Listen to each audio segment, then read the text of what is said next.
Ralph, thanks so much. It was a very thorough presentation, and I'm sure you've enlightened all of us with regard to your experience. And just as a reminder, if you have any specific questions for Ralph, I would suggest you go to the question button down there and submit them. And then we can visit them at the end of the program. Now, our next presenter is going to be this evening, Donna Kimbark, who has her PhD in molecular biology and cancer therapeutics. Now, Dr. Kimbark has been the program manager for the congressionally directed Department of Defense's peer-reviewed cancer research program in Washington, D.C. for the last 11 years. Now, that's a mouthful. But being very serious now, that is where millions of dollars come from in the form of grants to finance much needed research to combat various types of cancers. This year alone, $110 million is available for grant distributions, and bladder cancer will be one of the topic areas for grant consideration.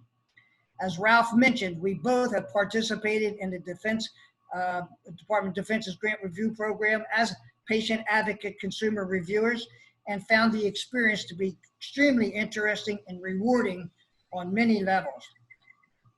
That particular year that I was a reviewer, I believe over $9 million went directly to bladder cancer research. So without any further ado, Dr. Kimbark, I turn it over to you. Can you hear me? Can you hear me? Yes, okay. Thank you. I'm actually sitting in my pasture because my internet went out. So I completely apologize if you hear some background noises. And there's a little bit of thunder in the background, so I'm a little bit worried.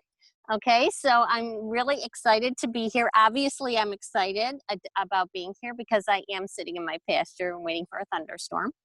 I really am dedicated to the bladder cancer community and to the peer review cancer research program. We're part of the Department of Defense, and being part of the Department of Defense and the congressionally directed medical research programs, we do use a two-tiered review process, peer and programmatic review. Mainly today, I'm going to talk about the peer review part of the process. Consumers, that's what we call patient advocates at the CDMRP. Consumers will be the people that will use the products of research, so that's why we use the word consumers. Consumers participate throughout the entire process. Today I'm going to talk to you about peer review, but they are part of programmatic review, and we have a couple of funding opportunities this year that require consumer advocate participation within the research itself. And I'm not talking about human use as human subjects in clinical trials. I'm talking about being part of the intellectual part of the actual research itself. So we do fund high impact innovative research, as was just mentioned, and we do try to avoid a duplication with other funding agencies such as the NCI. We consider ourselves a complement to the NCI rather than a competitor to the NCI. What we try to do is we find the gaps that the NCI has, and we try to fit in those niches and actually try to fill them. Bladder cancer is a part of the peer review cancer research program, as was noted. So how does the evaluation process work? First of all, our peer review process is we're looking at the technical merit and the impact merit for these award mechanisms. Now, as was mentioned by Ralph, was that a lot of our research applications are basic, but we do have what's called an impact statement, where the PI has to justify why they have this work to do and how it's going to be relevant to patient outcomes in the long term or in the short term. So there are basic research, there is translational research, there is applied research and clinical research as well. So this is all a criteria-based evaluation of the entire application. Now, how do the consumers participate? You're required to read that lay abstract. We have a lay abstract and a technical abstract. We beg the researchers to actually write in plain language so that you can actually read it on a level that is understandable and free of jargon. I really tell them, do not use jargon and acronyms and abbreviations. Don't try to like win the gold medal of abbreviations in one sentence. That's not what we want. And in fact, scientists consider that not very well good grantsmanship. That's what we call it, grantsmanship. If you're putting them in abbreviations and it makes you tired to read the sentence, that's not what we want. So we do ask for lay abstracts to be written in plain language, and we ask the consumer to read that lay abstract and that impact statement.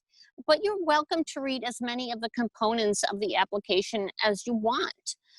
If you have a science background, go ahead, read as much as you want. You're welcome to score as much as you want as well. Whatever you feel comfortable with, that's what we ask. You're going to clearly review the research that impacts the bladder cancer community, the short terms and the long term. As I said, the researcher is incumbent upon the researcher to justify to you in their impact statement why this basic research is important to the bladder cancer community. Remember, the foundations of research is basic research, and applied research stands on top of the basic research. Translational research then stands on top of the applied research. It's all building up towards those clinical trial and finally towards standard of care and therapeutics. You're going to share your consumer perspective with leading scientists in the field. You'll be sitting on a panel with scientists who want to hear your point of view, and maybe they've never interacted with a patient before, and you're going to open their eyes to this. Now, because of this very special year that we're in, we're going to hold all of our peer reviews by virtual teleconference this year, just so we can keep our community safe. So we're going to give the strengths and the weaknesses of the impact and whatever other components you're interested in. You'll be listening to the other scientists and possibly the other consumer give their reflections about the application, and then taking all of that into consideration, you will score the application. You'll score the impact on any other components that you find that you feel comfortable scoring, and you'll also score the entire application, taking into account everything that you've heard that day about that application from the scientists and possibly the other consumer. You are an equal voting member. So all of your strengths and weaknesses, everything you say are taken into account in that final score. Next slide, please. So a peer review criteria. I just wanted to show you the peer review criteria. Now we have many different types of funding opportunities. I'm only showing one type of application funding opportunity criteria here, only one type. This is the Behavioral Health Science Award. It's a brand new type of award mechanism. It's because we have other types of award mechanisms that are basic type of award mechanisms. You know, the science with the Petri dishes and all of that, we call that the IDEA Award. We also have the Impact Award that has clinical trials included in it. And we have a Career Development Award that includes trying to develop more people and more scientists doing bladder cancer research. But this one is a Behavioral Health Science Award, where we are very excited about because it really takes into account the patient's perspective about being a cancer patient, how it affects you in the short term, being an acute survivor, that is someone who has just been diagnosed, or an extended survivor, someone that is going through treatment, or a permanent survivor, someone who's 10 years out. So we like to look at each one of those, and we want to know the psychological long-term effects. We want to know the long-term side effects of having bladder cancer. We know that there's a lot of long-term side effects for some people with bladder cancer, and that has to be taken into account and their psychological health as well as their physical health. So that's what the Behavioral Health Science Award is about. So we have a couple of criteria that a consumer reviewer would be taking a look at. Specifically, we'll be looking at the 3 stages of survivorship: acute, extended, and permanent. How this award impacts that. How does it impact an acute survivor as opposed to an extended survivor? To what degree the research will accelerate promising findings toward clinical applicability and leverage results to maximum impact on near-term patient outcomes. So now I'm going to go through each one of those, and then on the next slide, I'm going to go over a little bit more plain language about what this means. Now, also, I mentioned to you that for some of our award mechanisms, we have patient advocate involvement. And what does that mean exactly? Can you go back to the back slide? Go back. Okay, thank you. So what does that mean exactly when we have a patient advocate involvement? It means that there's a requirement by the researcher to bring 2 patient advocates from the topic area, like bladder cancer, are named at their organization. And what extent do those patient advocates play integral roles in the planning, designing, implementation, and evaluation of the research? You're being part of the actual research team itself, not a subject in that clinical trial, but what you are doing is you're actually participating in the designing and the implementation and evaluation. And then whether the patient advocate's knowledge of current cancer issues in bladder cancer, so this is a great opportunity for you, and their background will contribute to the project. So let's go to the next slide and see what all of this means. So what all of this means is, okay, reviewing the impact statement. Are the goals of the project clear to you? Did you get why that it was going to be an important project, whether it's basic or not basic, whether it's the Behavioral Health Science Award or a more basic award mechanism like the IDEA Award? Does it show why it would be important to patients? If it's not showing you how it's important to you as a patient, then it's not going to be, it's not going to make an impact. It's not going to be relevant. Is there a sense of urgency within the justification and the impact statement itself to the findings being clinical and making a difference in the patient's lives? We want to move forward. We want patients to understand the science, but we also want the patients to be able to say, you know, this application is going to make a huge difference in people's lives. Or they're going to say, you know, this application, it's not, I would never participate as someone in this application, in this clinical trial or whatnot. Why won't you participate? Because it's not ethical. Or it's like, or you're saying something within a basic research. This basic research it's not really paying any attention to the long-term outcomes. Now, reviewing the patient advocate's involvement. Now, you wouldn't be doing this for all of the different research mechanisms because of the fact that we're not asking for that. In the Behavioral Health Science Award mechanism, we are asking. So there is criteria based on that. So did the project name those 2 patient advocates?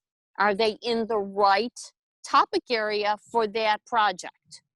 And are the advocates more than just names? Are they fully integrated? We don't want just names. Oh, I have these people that I know. They were my patients at one time, so I'm going to put their names on here. No, okay, that's not what we're looking for. We want active involvement. We want to hear the patient's voice throughout that application.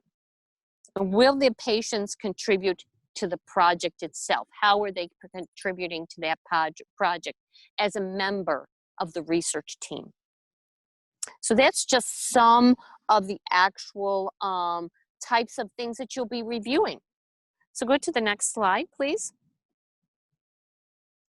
So how do you get involved? Okay, first of all, the easiest way I can answer that is by going to the bottom of this slide here, and you'll see a link. okay? And if you don't remember the link, remember the letters CDMRP and go to your favorite browser and put in CDMRP and go ahead and click on that link that's going to be consumer involvement. Consumers participate in two different methods, either as a novice or a mentor, okay? As a novice, this is the first time you're doing it. And as a mentor, you've done it at least once before. Now, as a novice, you're not going to be thrown to the wolves, okay? You're going to have a mentor who's going to help guide you through it. And we have a consumer reviewer administrator, Elena Jose, who is probably one of the most giving and compassionate people that I know. She will be there to walk you through the process. You'll complete your nomination form.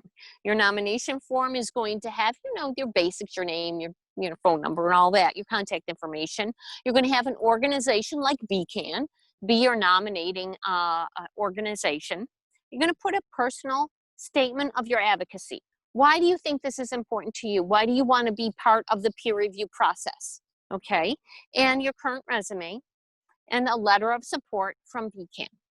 So go right onto that webpage and click on it and start looking around and getting some ideas of patient involvement.